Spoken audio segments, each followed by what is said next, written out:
Hi and welcome to another video where today I'm going to be predicting the scores of week 32 of this season's Premier League. As you notice, Nathan's not here this week. He's otherwise engaged, but he's assured me he'll be back next week to predict the scores for week 33 of the Premier League season.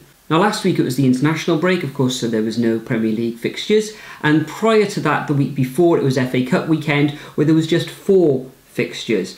Now we've actually produced a video for that, so if you haven't already seen that video, then there's a link in the description, so head over to that video if you haven't already seen it after you've watched this video, of course. Now currently the overall scores between myself and Nathan are, Nathan has 216 points and I have 207, so I'm just now 9 points behind him, with 7/8 fixtures remaining of this season. Now this coming Saturday we're both attending the Insomnia Gaming Festival in the Birmingham NEC. Should you be going to that festival, then be sure to come over and say hello, and we'll say hello back to you and maybe talk some football. But for now, let's predict some scores.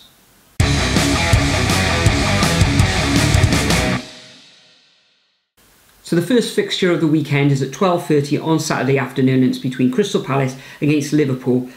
I think Liverpool are going to be too strong for Palace. They're free scoring as usual. Salah in amazing form in the last game, scoring 4 goals, of course. I think Firmino got the other goal. And I'm actually going to go for a tricky, but in the end comfortable 2-1 victory to Liverpool. Nathan, on the other hand, he thinks they're going to keep a clean sheet and win 2-0. The first of the 3 o'clock fixtures is Brighton against Leicester. Leicester coming off that fine win against West Brom.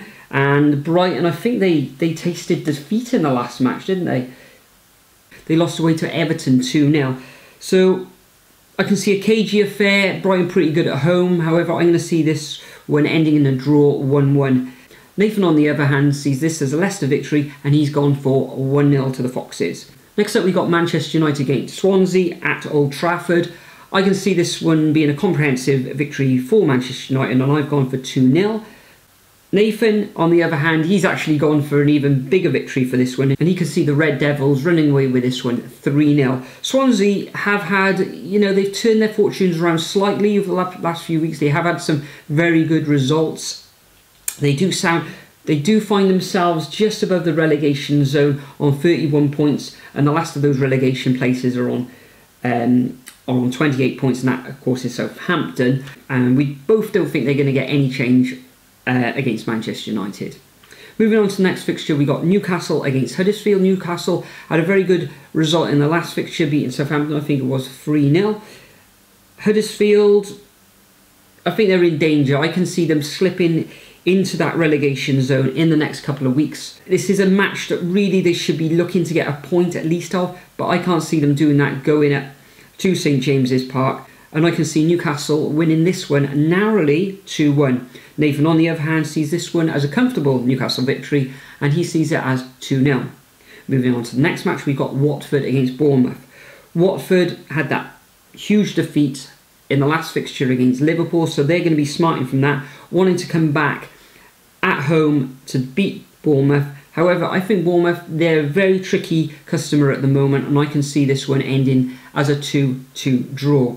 Nathan, on the other hand, he thinks that Bournemouth are going to sneak this one 2-1.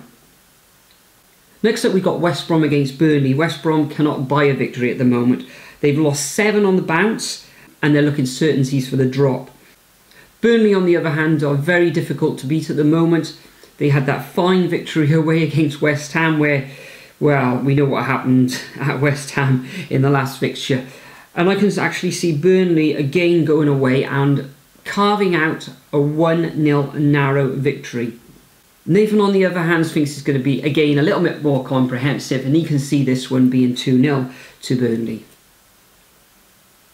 The final 3 o'clock fixture of the weekend is West Ham against Southampton, and this to me is the biggest fixture of the weekend down in the relegation zone.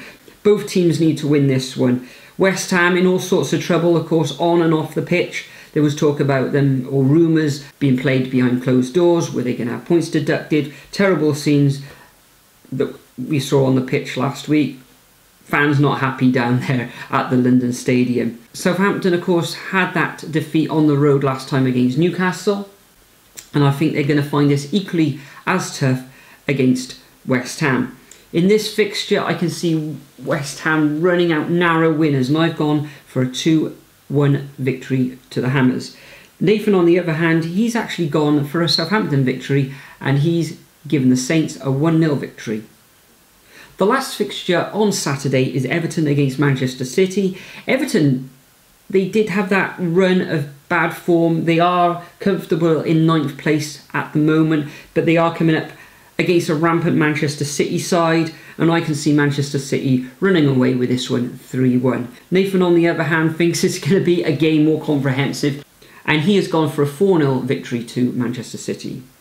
The penultimate game of the weekend is Arsenal against Stoke on Sunday. Arsenal very good at home, Stoke dire at the moment. They find themselves way down in 19th position, and I can only see misery again for Stoke, and I can see Arsenal carving out a 2-0 win. Nathan, on the other hand, he's also gone for a Gunners win, but he's gone for 3-0. The last match of the weekend is Chelsea against Spurs, another huge match up at the top of the table. Chelsea currently in 5th position and Spurs in 4th, so Chelsea are really going to be wanting to get back to, back into that top 4 again. However, I think Spurs are going to be a little bit too strong for them, and I can see Spurs gaining a 2-1 win here. Nathan, on the other hand, he doesn't see Spurs conceding in this match, and he's actually gone for a Spurs 2-0 win at Stamford Bridge. So that concludes our predictions for this weekend. As always, I'm going to leave a template of the fixtures in the description, so as usual, copy and paste those into your comment, make your predictions, and as other people such as XX Gaming XX and Ray M in the past have had a shout out, so could you. But for now, guys, I hope we'll see you at Insomnia on Saturday. If not, we'll see you in the next video. Bye.